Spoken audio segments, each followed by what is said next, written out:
We're starting a new theme this month, and our theme is creativity. Creativity.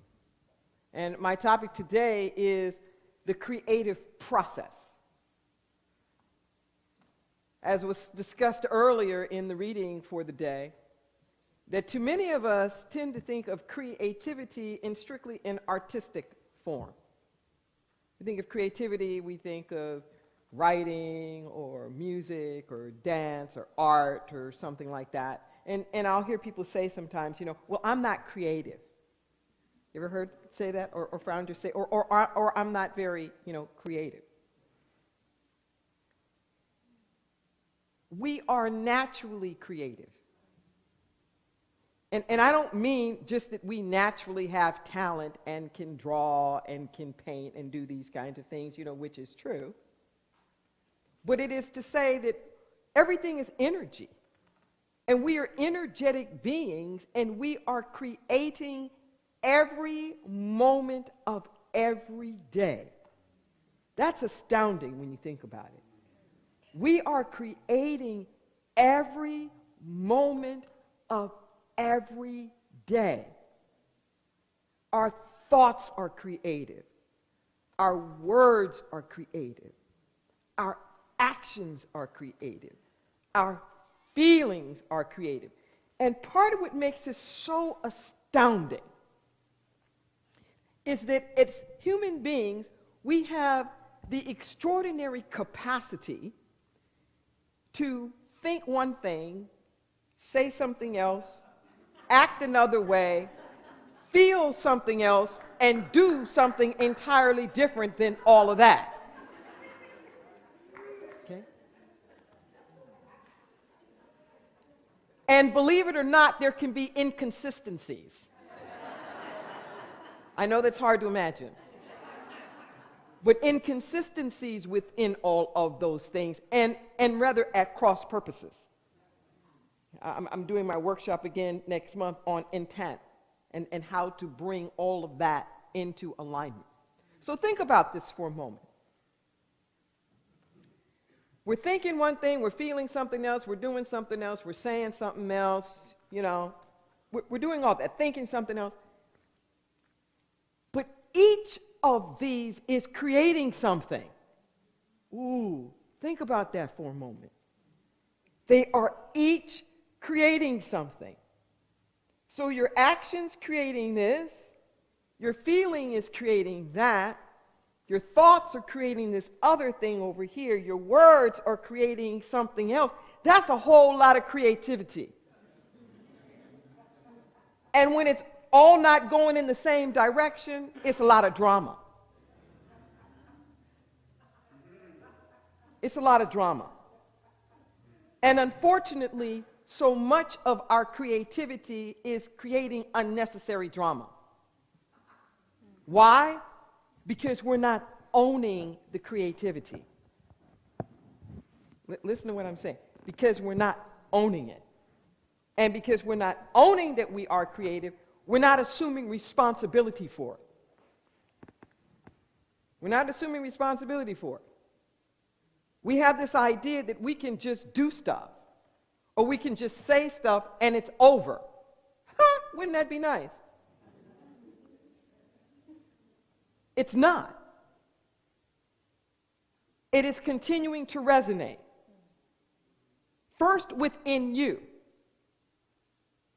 Listen to what I'm saying. Your body has cellular memory.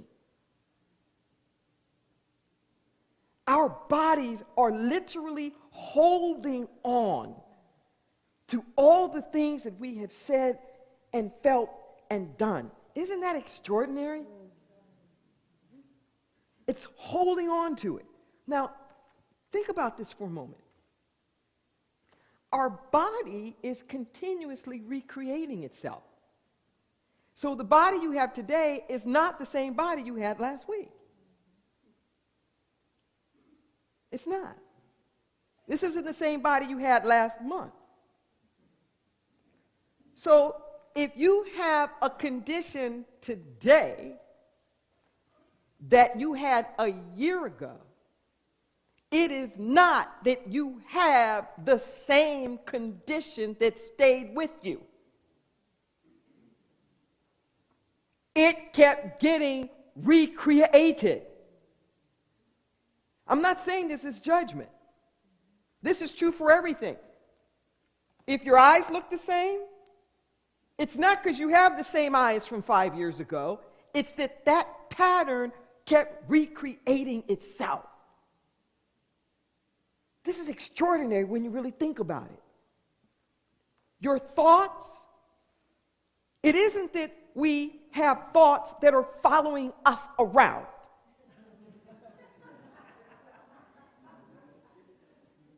We don't. There's a beautiful blues song, and Billie Holiday sings the out that song, Good Morning Heartache. It's this beautiful song, Good Morning Heartache. You know, here you are again. You know, I thought I said goodbye to you last night, but like, here you are. It's really not like that. It's not like you go to sleep and all the heartache is sitting there waiting for you when you wake up. Now, I know it feels that way. But if you have the heartache in the morning that you had the day before, it's because you rethought it again in the morning. Listen to what I'm saying. If you have the same attitude today that you had yesterday or last week, it's not a part of your identity. It's not your identity. There's not stuff about you that's cast in stone that just keeps following you around. Oh, no. It's that consciously or unconsciously, we are recreating it again. Breathe that in for a moment. We are recreating it again. So as with everything, that's good news and that's bad news. It's just a process. It's good news when we're conscious of it, because then we can direct it. Hence the phrase, I changed my mind. Has anybody ever changed your mind? Raise your hand if you've ever changed your mind. Isn't it wonderful that you can just change your mind? I thought this way. No, I don't. I have clarity. I want to go a different direction. Yes, I had this career. This isn't working for me now. I'm going to do another career. I can move. I love this car. This isn't the right car for me anymore. I lived here, I went there. That's what keeps us alive, yes? Isn't that wonderful? But we forget that. We forget that. And we act like we're stuck. We act like we're stuck with our opinions. We act like we're stuck with the things in the past. We're never stuck. It's the same thing with the body. That I'm not saying this to say in judgment, to say, well, you just keep recreating the same condition again. I'm saying it as empowerment, to say that every moment of every day, because we are consciously creating and recreating our bodies, there's always the opportunity to heal. There's always the opportunity for an intervention. There's always the opportunity to go back to the most perfect pattern because it's being recreated again. Isn't that great? That there's always an opportunity. Always. So our challenge is to not feel stuck, to not get stuck. We label things as chronic. Yes? We label things as impossible. We label it that way. But we have been given the power to name things and have it be so.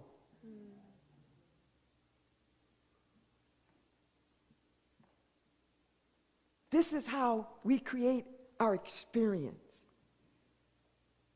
Our experience is not what happens, it's how we name it. You can't control all the circumstances and the conditions, but you get to name it.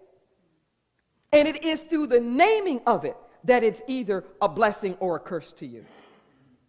It's through the naming of it. That's what healing is. Any emotional, psychological healing is just renaming it. Renaming the past, renaming how you're looking at it now.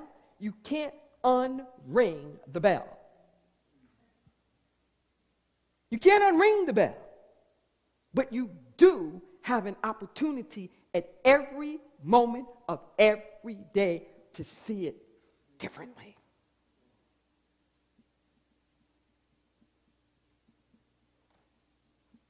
Emily?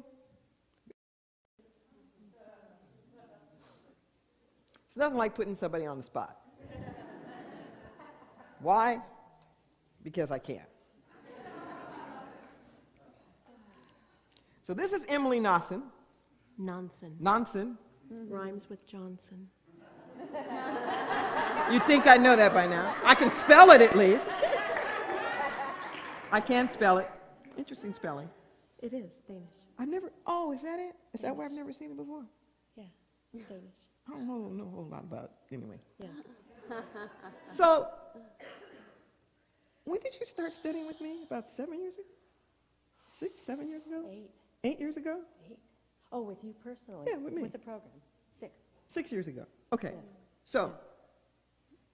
tell them the condition that you were working with and what was going on with you 6 years ago when you first started studying me.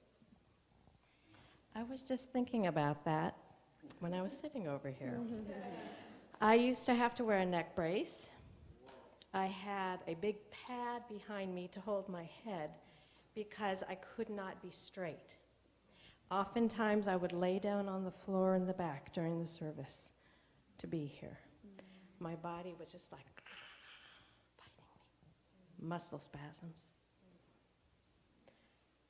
And I took it as my journey, that this was my journey for healing. And a big part of my journey has been my emotional healing. Healing whatever comes up. It has brought me to this place where I am learning every moment of every day.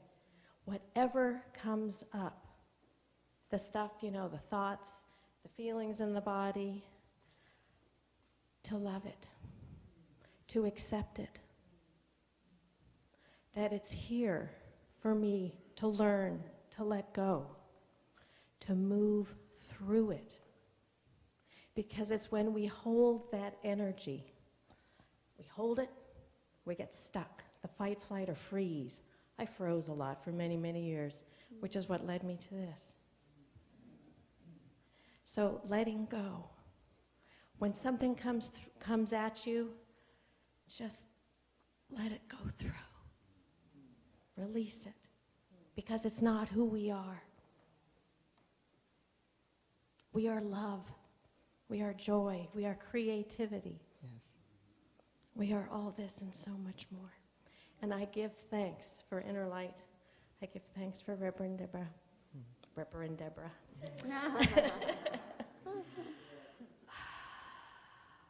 That there is another way. Mm-hmm. And this way is the healing from the inside. And when we heal ourselves, we heal the world. Mm-hmm. That the people that I affect in my life, my children, my relatives, my old friends, everyone, my grandchildren, to see in a different way, just like you were saying. Yes. To rename it. Mm-hmm. Not to go into your old thoughts, that's this, that's that, da-da-da-da.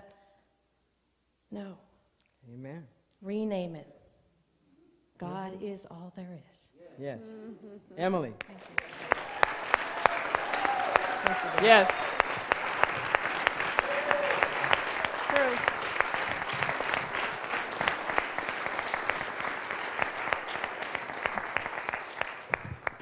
Mm-hmm.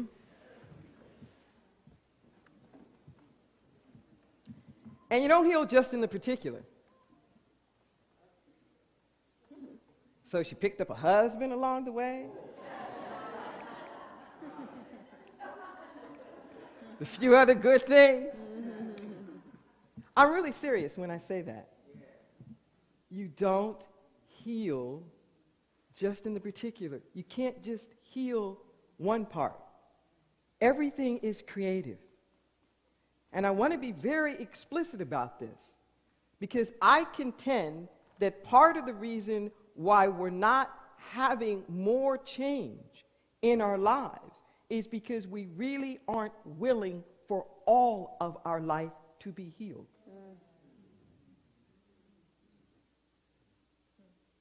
Particularly when we're busy mapping it out. Okay, so this is my year to lose weight. This is my year to change a job. This is my year to get in a relationship. This is my year to do this and that. And universe, don't mix that up. I ain't ready to change no job right now. You can bring me a partner, but don't bring me a job or bring me a job. Ooh, I can't have a partner because now I got a job. or whatever this is. You're laughing, but I'm telling you, it's like we map it out.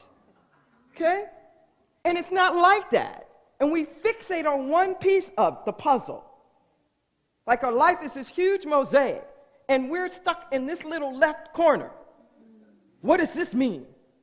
What does this mean? What is the significance of this thing? What is it? What is it? Literally, you can't see the forest for the tree. Fixated on that tree. It's like there's a transcendent view that allows you to see the whole thing. Are you with me? It allows you to see the whole thing. And we can't be creative sometimes because we think all I've got to work with is this tree. We're busy using the little tinker toys. It's like our life is a little Lego box. And we're just working with these few little things, and we think that's all I've got to work with. And I've stacked it this way, and this way, and this way, and that way, and it's like, let it go. Because there is so much more about you. Listen to what I'm saying. There's so much more about you. We are creating our experience. We create stuck. There is no stuck. Nothing stands still. Nada. Nothing. Everything is orbiting. Everything is circulating all the time. The cells in your body, the universe, everything is moving. When it's moving at a slower pace, it appears to be more dense. But you can still take a piece of wood with a deep enough microscope and see stuff moving around. Everything is always moving. A rut stuck is not a lack of motion. It is repetitive motion. Stuck is not no motion.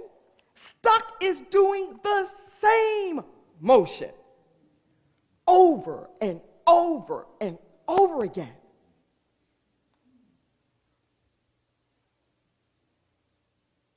Over and over and over again. But we are always creating.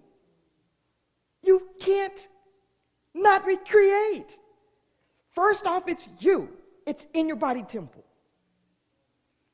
And we emit. We are vibrational beings. We are broadcasting. Listen to what I'm saying. Broadcasting. You don't even have to say anything. Have you ever been in the room with somebody in a funk?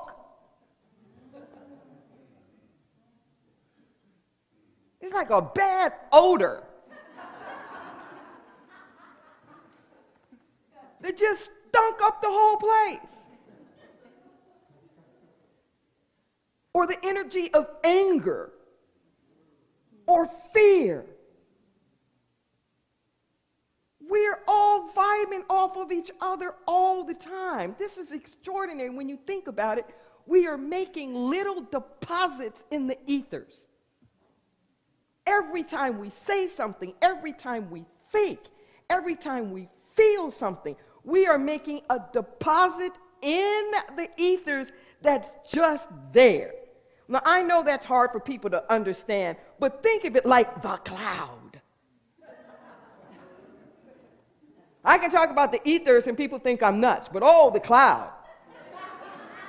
Somehow or another, people can believe that someplace all the information is stored and it's just ready for you to tap into whenever you want to. So let's just say it's the cosmic spiritual cloud out there that you are making a deposit into all of the time. And it's not just there for you. Anybody can tap into it. Listen to what I'm saying. Anybody can tap into it. Good news, bad news. It's wonderful because this is how we get inspiration. This is how we get inspiration. There are all kinds of wonderful things that are going on out there. Ways in which people have had healings or whatnot in their lives.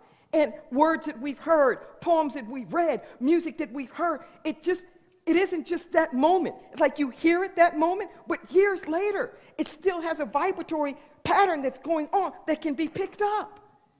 It's the same thing with prayer. When we're praying, we're just praying. Catch the wave. Anybody and everybody who's in need of a prayer can tap into that vibration. And it also works the other way. It works the other way. Where all the stuff that we're putting out there that is negative or fearful or whatever, it's making a deposit and it's still out there to be tapped into. Why is this so important? Because of this little thing called synergy. Synergy is where the end result is bigger than just the sum total of the parts. I think of synergy as synchronized energy. So what happens is when like energies get together, they multiply. It's not 2 plus 2 is 4 anymore. 2 plus 2 is 10. And that becomes 30. And that becomes 50. Listen to what I'm saying. When those like energies and vibrations get together, baby, they start to multiply. Now, you can change your mind. That's really great. But that old consciousness, it's still there. Anybody, let's just say, how many of you have ever been through some kind of recovery? You don't have to raise your hands. Okay, good. All right. So remember the days when you were drinking or drugging or sexing or whatever that was you were doing? I know you don't remember, but try really hard. Now, you're at another spot now, yes? But can't you look at other people who are doing it and who are there? And you can feel that they are at the same place where you were. Get what I'm saying? That whatever those influences were, whatever that energy was, they are sapped right into it. It could be the same thing for love or joy. We get to choose. Not only do we get to choose what it is that we're going to vibrate, we get to choose what we tap into and multiply. We get to choose what we tap into and multiply. Whatever you think about, whatever you say, whatever you give your attention to, it multiplies. What are you talking about, baby? Where is your mind? Where are your feelings? Where are your thoughts? And I can't think of a more important time than where this United States is right now. What are you vibrating with? What are you resonating with? Remembering that resistance is still resonance. When you're resisting, you're pushing up against it, and you're still involved in its energy.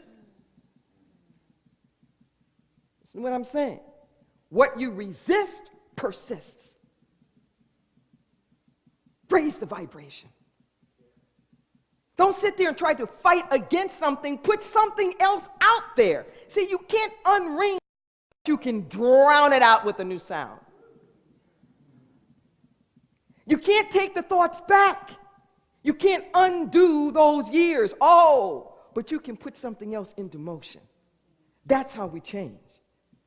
You can't unthink the thoughts that you have thought, but your new thoughts can overtake it. Your new thoughts can over-empower it. Your new thoughts can set something else into motion that it's a hush on the other stuff. It's a hush, just the way that antibodies take over a virus. See, in your immune system, once a virus gets into your system, it never leaves. There's always a trace of it. That's why they can test you to see if you've been exposed to it. But it doesn't have to be acting out. Your body has this little thing called antibodies. And what the antibodies do is they neutralize the virus. They don't kill it. They neutralize it.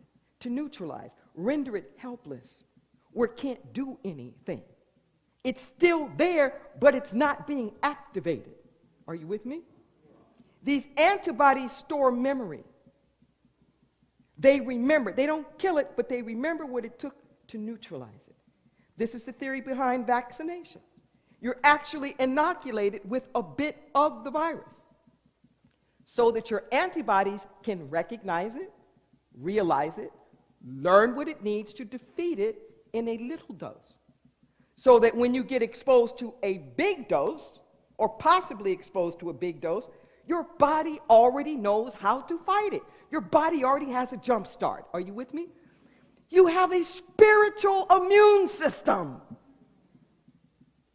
You have a spiritual immune system. Your practice, your meditation, your prayers, your forgiveness work, your loving and compassionate acts of kindness, all of this is building up a spiritual immune system. See, thoughts are communicable. Thoughts are like viruses. They're just floating out there around in the air. Once you deposit it in the ethers, it becomes communicable. But you don't have to catch it. If your immune system is up, you can be in a room full of germs and you won't get sick. You'll only get sick if your immune system is down. Okay? And most of us are more worried about the germs than we are about building up our own immune system.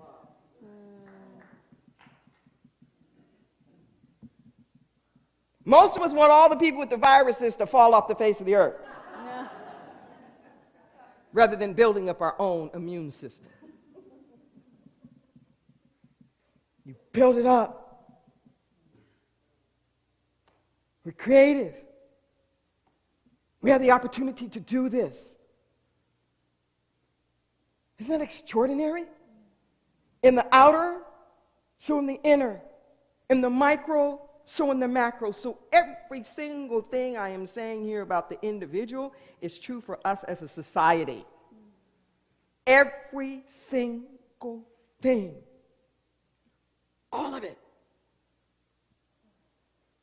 We are making deposits out there in our body politic, in our economic body. And there's healing. If we keep seeing the same stuff, it's because we are recreating the same stuff. And remember I said that you can tap into things?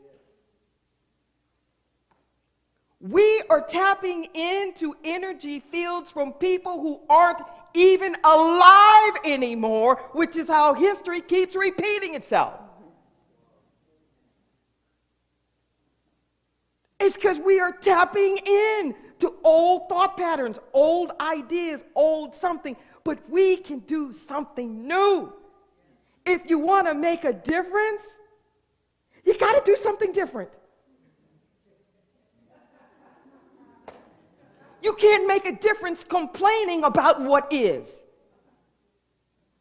The only way you can make a difference is do something different. Bring a little value added. You're powerful. Each and every one of you is powerful. Is powerful. your every thought, your every word, your every act, your every deed. It is sending a vibration out there that's impacting you and everybody else around you. So the question is, what difference are we making? Are we part of the perpetuation? Are we part of something new? And at any moment of any day, we can choose new. At any moment of any day. I can remember when Emily was in the neck brace, and I remember looking in her eyes and just saying what Jesus would say to people, will you be whole? Will you be whole? I don't know how many times we did hands-on healing on you. I don't even know. But everything's energy. And then slowly watching the brace come off. And the neck trembling. And I remember that day when she stood in front of me and finally it was lined up. And I just hugged her and cried. Because what I knew it took to do that was to believe.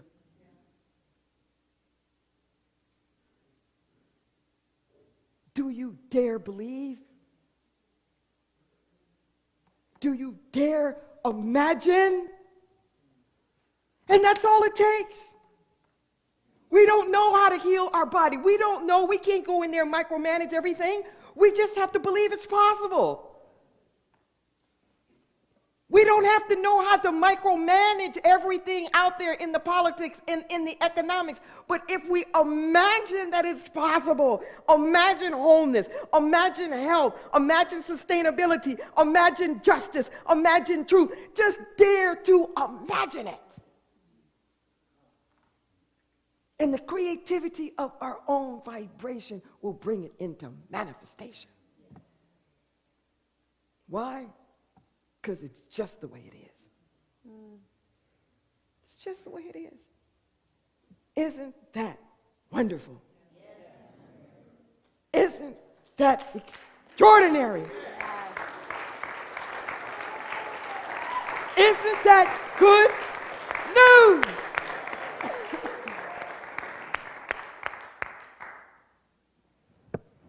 My mother used to always tell me, you don't like the news, make some of your own. Yes. Yes, let's breathe that in.